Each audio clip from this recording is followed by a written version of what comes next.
और मेरे सुरवीरों, कैसे हो? हम तैयारी कर रहे हैं जवाहर नवोदय विद्यालय एंट्रेंस एग्जाम की, और आज से हम एक नया सेशन शुरू करने जा रहे हैं और वो है आपका विज्ञान। आज हम हिंदी मीडियम की अरिहंत की पब्लिकेशन की बुक से हम करेंगे बल एवं दाब, है ना। और बहुत ही इम्पोर्टेंट क्वेश्चंस हैं इसमें, लेकिन अगर आप केवल रट्टा मार के जाते हैं तो वहाँ पर आपका एग्जाम निकलना बहुत ही मुश्किल है। तो इसलिए ज़रूरी है हर क्वेश्चन को अच्छे से समझना, किस किस क्वेश्चन पे किस तरह के रूल्स लगे हैं। ठीक है, तो चलो शुरू करते हैं। लेकिन शुरू करने से पहले आपसे रिक्वेस्ट है कि अगर आप चैनल पर नए हैं तो चैनल को सब्सक्राइब करके बेल आइकन को प्रेस कर लीजिएगा। साथ ही साथ अपना एक दूसरा चैनल है पढ़ लिया, उसका भी लिंक दिया गया है, ठीक है ना। पढ़ लिया जिस पर हम एकेडमिक एग्जाम की तैयारी करते हैं, क्लास 6 to 10th। वहाँ पर मैथ, साइंस, इंग्लिश और SST हम सारी चीज़ें पढ़ेंगे, तो उसका भी लिंक डिस्क्रिप्शन में है, जाकर उसे भी सब्सक्राइब कर लो।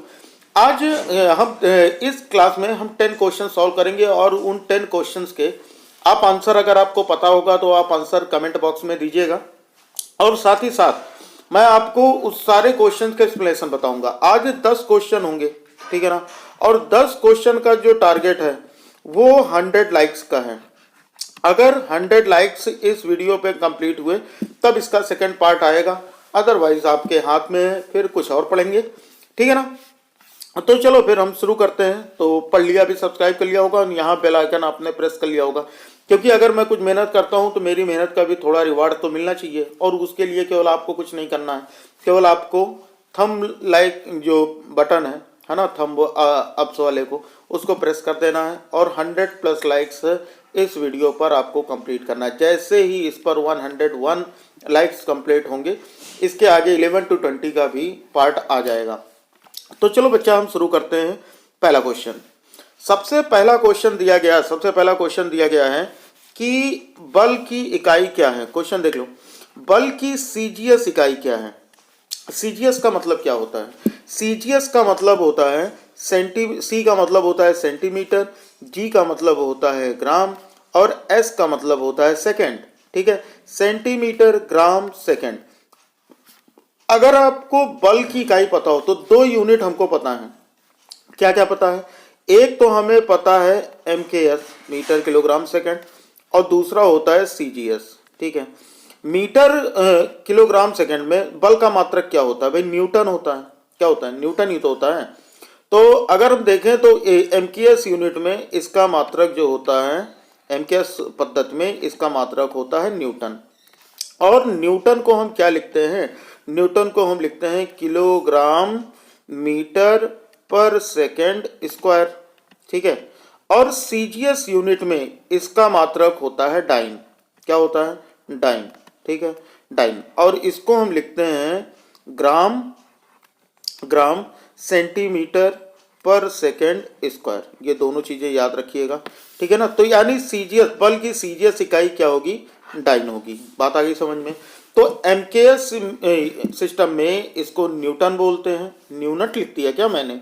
चलो आप लोग समझ लो, न्यूटन, ठीक है ना। ये न्यूटन है, ठीक है, न्यूटन। यानी इसको किलोग्राम मीटर पर सेकंड स्क्वायर बोलते हैं, और CGS में इसको डाइन बोलते हैं से, और ये होता है ग्राम सेंटीमीटर पर सेकंड स्क्वायर। दूसरा जो ऑप्शन दिया गया है पास्कल। पास्कल किसका मात्रक होता है? दाब का। किसका होता है? दाब का, ठीक है ना। पास्कल किसका मात्रक है? दाब का। ये सारी चीजें भी याद रखिएगा। जूल का मात्रक क्या होता है? जूल का मात्रक, जूल किसका मात्रक है? सॉरी, जूल किसका मात्रक है? तो जूल मात्रक है कार्य का। किसका मात्रक है? कार्य और कार्य का। और वाट किसका मात्रक है? वाट है शक्ति का। किसका? शक्ति का। तो सारी चीजें पता लग गई। तो यहाँ पर बल की CGS इकाई क्या होगी? बल की CGS इकाई होगी डाइन, ठीक है। काफी सारे बच्चों ने सही आंसर दिया, चलो बहुत बढ़िया है। ऐसे ही तैयारी करते रहो, तभी सिलेक्शन हो पाएगा। अब हम देखते हैं क्वेश्चन नंबर 2। तो क्वेश्चन नंबर 2 हमें क्या दिया गया? क्वेश्चन नंबर 2 दिया गया है वस्तुओं के संपर्क में आने से उत्पन्न बल कहलाता है। वस्तुओं के संपर्क में आने से उत्पन्न बल कहलाता है A संपर्क बल, B असंपर्क बल, C दुर्बल बल या D प्रबल बल। चलो भाई, इसका आंसर सभी लोग कमेंट बॉक्स में दो कि वस्तुओं के संपर्क में आने से उत्पन्न बल क्या कहलाता है। जब दो वस्तुएं संपर्क में आती हैं, ठीक है, जब दो वस्तुएं संपर्क में आएंगी और इनके बीच जो बल लगता है उसे हम बोलते हैं संपर्क बल। ठीक है, तो यानी ऑप्शन ए जो होगा ये बिल्कुल करेक्ट होगा, यानी कि संपर्क बल हमारा क्या होगा, सही आंसर होगा। बताओ भाई, बात समझ में आई? किसी को अगर कोई दिक्कत हो तो बता दो। इतनी बात समझ में आ गई ना? अगर बिना एक दूसरे के संपर्क में आए जो बल लग जाते हैं उन्हें बोलते हैं हम असंपर्क बल। जो बल कमजोर होता है, जो कम लगता है, उन्हें हम बोलते हैं दुर्बल बल। अगर बल ज्यादा है तो उन्हें हम बोलते हैं प्रबल। ठीक है ना, प्रबल बल। बस इतनी सी चीज है। चलो भाई आगे बढ़ो जिंदगी में। तो क्वेश्चन नंबर 3 पे आ जाओ। क्वेश्चन नंबर 3 क्या कहा? क्वेश्चन नंबर 3 कह रहा है यदि किसी पर कोई बल ना लगे, ठीक है, यानी कोई वस्तु है अगर उस पर कोई बल ना लगे तो क्या होगा? तो उसका आकार विकृत हो जाएगा, बी तेजी से मुड़ेगा, सी या तो विराम में होगा या गति करेगा, या फिर डी गति करना बंद कर देगा। चलो भाई, इसका आंसर सभी बच्चे कमेंट बॉक्स में देंगे कि यदि किसी पर कोई, यानी किसी वस्तु पर कोई बल ना लगे तो उस पर क्या प्रभाव होगा। ठीक है, तो यहाँ पर ऑप्शन ए है आकार विकृत हो जाएगा, बी है तेजी से मुड़ेगा, सी या तो विराम में होगा या गति करेगा, या फिर डी है गति करना बंद कर देगा। चलो, काफी सारे बच्चों ने इसका आंसर दे दिया। इसका सही आंसर बताता हूँ। देखो, किसी भी चीज में विकृति तब होगी जब उस पर कोई बल लगेगा। तो इसका मतलब, जैसे अगर मान लो कोई चीज तोड़ना है तो उस पर बल लगाओगे तब तो टूटेगा ना। तो इसका मतलब ये तो नहीं होगा कि विकृत बल अगर ना लगे तो वो विकृत होगा, यह ऑप्शन तो नहीं हो सकता। तेजी से मुड़ेगा, बल लगाकर हम किसी भी वस्तु के में दिशा परिवर्तन कर सकते हैं। तो जब हम बल ही नहीं लगाएंगे तो उसमें दिशा परिवर्तन भी नहीं होगा। चलो, ये भी गलत हो गया। सी कह रहा है या तो विराम में होगा या तो गति करेगा। देखो, कोई चीज अगर विराम में है, अगर हम इस पर कोई एक्सटर्नल फोर्स, कोई बाह्य बल नहीं लगाते हैं तो जैसे रुकी है वैसे रुकी रहेगी। जैसे हमारे घर में चीजें रखी हुई हैं, अगर देखोगे आप, खोपड़ी घुमा के अगर देखो तो अलमारी रखी हुई है, मेज रखी हुई है, कुर्सी रखी हुई है ना, आपकी बुक रखी हुई है। जब तक आप इस पर कोई बल नहीं लगाते हो तब तक ये विरामावस्था में ही रहेगा। दूसरी चीज, अगर कोई चीज गति कर रही है, अगर कोई चीज गति कर रही है, जैसे आपने घड़ी का पेंडुलम देखा होगा, तो घड़ी के पेंडुलम में क्या होता है, वो इधर उधर हिला करती है और तब तक हिला करती है जब तक उस पर कोई बाह्य बल कार्य नहीं करता है। ठीक है ना? अब ये सोचोगे कैसे भैया, ये कैसे हो सकता है कि कोई चीज चल रही है, अगर हम उस पर बल ना लगाए तो चलता ही रहेगा। जैसे अगर हम कोई बॉल है फेंक देते हैं तो उसके रुकने का कारण क्या होता है? देखो, एक तो गुरुत्वाकर्षण बल होता है, ठीक है ना, उसके रोकने के लिए गुरुत्वाकर्षण बल, साथ ही साथ घर्षण बल उसमें काम कर रहे होते हैं। तो यानी कहने का मतलब ये कि अगर कोई वस्तु ऐसी है जिस पर कोई बल न लगाया जाए तो या तो वो विरामावस्था में रहेगा या फिर वो गति करता रहेगा। बताओ भाई, बात समझ में आ गई ना? समझ में आ गई? चलो भाई, बहुत बढ़िया। गति करना बंद कर देगा, तो जब तक बल नहीं लगाएंगे तब तक कहाँ गति करना बंद करेगा। ठीक है ना? तो ये भी नहीं हो सकता। आते हैं भैया हम क्वेश्चन नंबर 4 पे। तो क्वेश्चन नंबर 4 क्या दिया गया हमें? क्वेश्चन नंबर 4 दिया गया है कि जब हम 1 न्यूटन का बल लगाते हैं तो हम लगभग कितना द्रव्यमान रखते हैं उस पे, है ना? तो ऑप्शन ए दिया गया है 100 मिलीग्राम द्रव्यमान को रखते हैं, बी 100 ग्राम द्रव्यमान को रखते हैं, सी 1 किलोग्राम द्रव्यमान को रखते हैं, या फिर डी 10 किलोग्राम द्रव्यमान को रखते हैं। चलो भाई, इस सभी बच्चे इसका आंसर कमेंट बॉक्स में बता दो। ठीक है ना? काफी सारे बच्चे आंसर दे भी रहे हैं और उनका आंसर बिल्कुल करेक्ट भी है। क्या है? जब हम 1 न्यूटन का बल लगाते हैं तो हम लगभग उस पर कितने द्रव्यमान की वस्तु रखते हैं, है ना? तो यहाँ पर हमारा ऑप्शन ए दिया गया है 100 मिलीग्राम द्रव्यमान को रखते हैं, बी 100 ग्राम द्रव्यमान रखते हैं, 1 किलोग्राम द्रव्यमान रखते हैं, या फिर डी 10 किलोग्राम का द्रव्यमान रखते हैं। देखो, बहुत सीधी सी चीज मैं आपको बताता हूँ, अभी आप बहुत ही ईजिली समझ लोगे। ठीक है ना? इसको हम इधर किनारे कर लेते हैं, फिर आपको हम इसके बारे में बताते हैं कि यहाँ पर क्या कॉन्सेप्ट है। जैसे अगर हम मान लेते हैं कि कोई भी किसी भी चीज पर एक, देखो ये हमारा क्या कर रहा है, 1 न्यूटन का बल, कितना? 1 न्यूटन का बल। न्यूटन की दूसरी इकाई क्या होती है? न्यूटन की दूसरी इकाई होती है किलोग्राम, ठीक है, मीटर पर सेकेंड स्क्वायर। ये पता नहीं, ये मैंने आपको पहले ही बता रखा है, मीटर पर सेकेंड स्क्वायर, यही तो होता है। तो यहाँ पर देख लो कि जो हमारा F इज इक्वल टू होता है ma, यानी बल बराबर होता है द्रव्यमान गुणे त्वरण। तो द्रव्यमान हमारा कितना हो जाएगा? 1 किलोग्राम का, ठीक है ना? और त्वरण कितना हो जाएगा? 1 मीटर पर सेकेंड स्क्वायर का। बताओ भाई, बात समझ में आ गई? तो इस पर हम कितने द्रव्यमान की वस्तु रखते हैं? 1 किलोग्राम द्रव्यमान की वस्तु रखते हैं। बताओ, समझ में आई बात? आसान था ना? बहुत ही आसान सा क्वेश्चन था, बिल्कुल भी इन सभी में क्वेश्चन में आपको दिक्कत नहीं होने वाली है। ठीक है, चलो अगले क्वेश्चन पे आते हैं। क्वेश्चन नंबर 5 क्या दिया गया कि बल का मात्रक है। बल का क्या मात्रक है? आप सभी लोग इसका आंसर सही देंगे, क्योंकि मैं पहले ही बता चुका हूं आपको, एमकेएस सिस्टम और सीजीएस सिस्टम दोनों बता चुका हूं।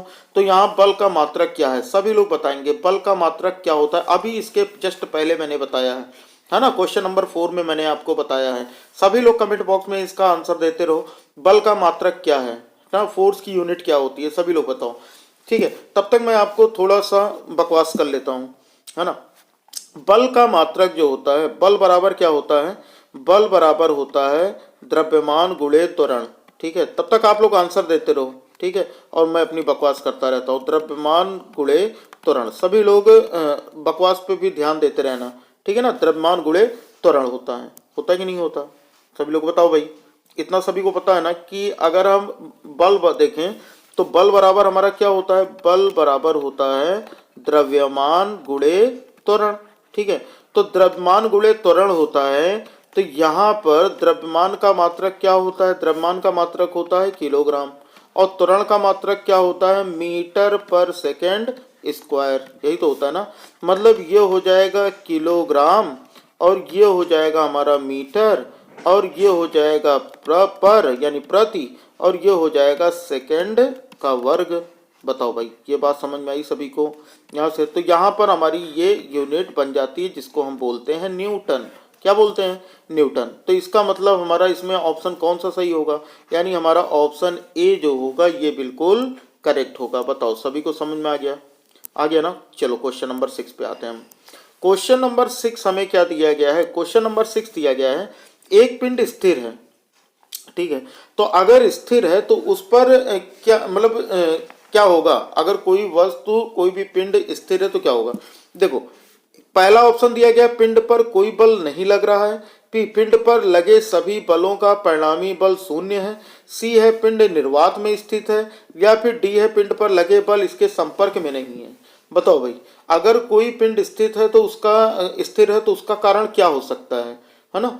तो हम लोगों ने एक ये पढ़ा था कि देखो, जैसे हमने ये पढ़ा कि अगर मान लो कि आपके घर में कोई बॉक्स है, ठीक है, और इस पर इधर से और इधर से इक्वल बल लगाया जाए, बराबर बल लगाया जाए। मान लो 10 न्यूटन का बल इधर से इधर लगाओ और 10 न्यूटन का बल इधर भी लगाओ, तो एक बात बताओ, क्या ये बॉक्स जो है ये अपनी जगह से हिलेगा? खुद बताइए, क्या अपनी जगह से हिलेगा? नहीं। क्यों नहीं हिलेगा? क्योंकि इनका जो परिणामी बल है, इनका परिणामी बल है वो कितना हो जाएगा? परिणामी बल ये हो जाएगा परिणामी बल। तो इनका परिणामी बल कितना हो जाएगा बच्चा? तो इनका परिणामी बल हो जाएगा 10 माइनस 10। तो इनका परिणामी बल कितना हो जाएगा? 10 न्यूटन माइनस 10 न्यूटन, और ये कितने न्यूटन का हो जाएगा? फिर 0 न्यूटन का। तो इस पर जब कोई बल ही नहीं लग रहा है, जब कोई मतलब 0 न्यूटन का बल लग रहा है, लेकिन वो क्या होगा? अपोजिट डायरेक्शन में लग रहा है, तब उस समय क्या होगा कि पिंड पर लगे जब सभी बलों का परिणामी बल शून्य होगा, तो जो वस्तु स्थिर है वो स्थिर ही रहेगी। बात आ गई समझ में ना? बताओ, कोई दिक्कत है ना। देखो, पहला अभी ये कि पिंड पर कोई बल नहीं लग रहा है, ये भी तो हो सकता है। नहीं, पिंड पर अगर कोई बल नहीं लग रहा है तो या तो वो पिंड स्थिर रहेगी या फिर वो लगातार गति करती रहेगी। लेकिन यहाँ पर देखोगे तो ये जो दूसरा वाला ऑप्शन है ना, बल अगर लगे तो क्या होगा? बल लगे लेकिन उनका जो परिणामी बल है वो अगर शून्य हो गया तो भी कोई भी पिंड जो है वो अपने स्थान से नहीं हिलेगी, वो स्थिर रहेगी। ठीक है, चलो आते हैं क्वेश्चन नंबर 7 पर। क्वेश्चन नंबर 7 दिया गया, पहिए में बॉल बियरिंग का क्या काम होता है? क्वेश्चन नंबर 7 है आपका कि पहिए पर बॉल बियरिंग का काम क्या है? ए, घर्षण को बढ़ाना, बी, गतिज घर्षण को लोटनिक घर्षण में बदलना, सी, स्थैतिक घर्षण को गतिक घर्षण में बदलना, और डी दिया है मात्र सुविधा के लिए, है ना। चलो इसका आंसर जिनको जिनको पता है भाई सभी लोग बता दो।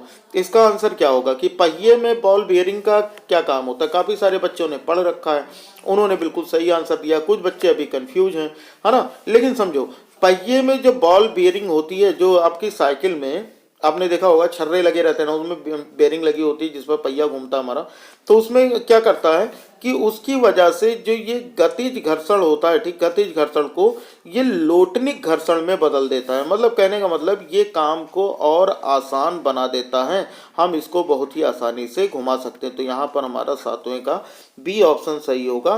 क्या होगा? गतिज घर्षण को लोटनिक घर्षण में बदलना। ठीक है, चलो क्वेश्चन नंबर 8 देख लेते हैं। क्वेश्चन नंबर 8 दिया है कि हम मैली सड़क पर फिसल जाते हैं, इसका कारण क्या है? भाई हम मैली सड़क पर फिसल जाते हैं, इसका कारण क्या है? इस सबको पता लग गया ना। ऑप्शन ए है गुरुत्वाकर्षण बल, बी है अपेक्षिक वेग, सी है घर्षण में कमी, या डी है घर्षण की अधिकता। चलो बताओ, हम मैली सड़क पर फिसल जाते हैं, इसका क्या कारण है? सभी लोग कमेंट बॉक्स में बताते रहो, सभी लोग कमेंट बॉक्स में बताते रहो। तब तक मैं आपको एक चीज़ और बता देता हूँ कि जैसे अगर हमारा कोई भी मतलब देखो, अगर हम फिसल जाते हैं तो उसका क्या कारण? अगर मान लो कि घर्षण में कमी हुई, ठीक है, अगर घर्षण में कमी हुई तो उसमें फिसलन ज़्यादा होगी। घर्षण में कमी, देखो घर्षण, ठीक है, ऐसे लिख लेते हैं घर्षण, और यहाँ पर फिसलन लिख लेते हैं, अभी सही रहेगा ना, ये लिख लेते हैं हम फिसलन। ठीक है, तो अगर घर्षण कम हुआ, अगर घर्षण कम हुआ तो हमारा जो फिसलन होगा वो क्या होगा?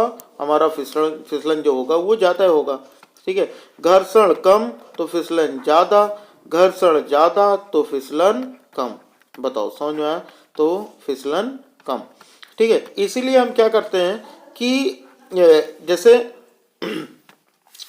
जो साइकिल में हम मतलब जो अपने चैन में ग्रीस वगैरह लगाते हैं या साइकिल में तेल डलवाते हैं, वो किस लिए डलवाते हैं?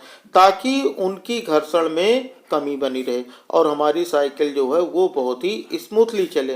बात आ गई नहीं समझ में? तो ये होता है, घर्षण अगर कम हुआ तो फिसलन ज़्यादा हो जाएगी। तो यहाँ पर हमारा 8वें का सी आंसर जो होगा ये बिल्कुल करेक्ट होगा। बताओ भाई, बात समझ में आई ना?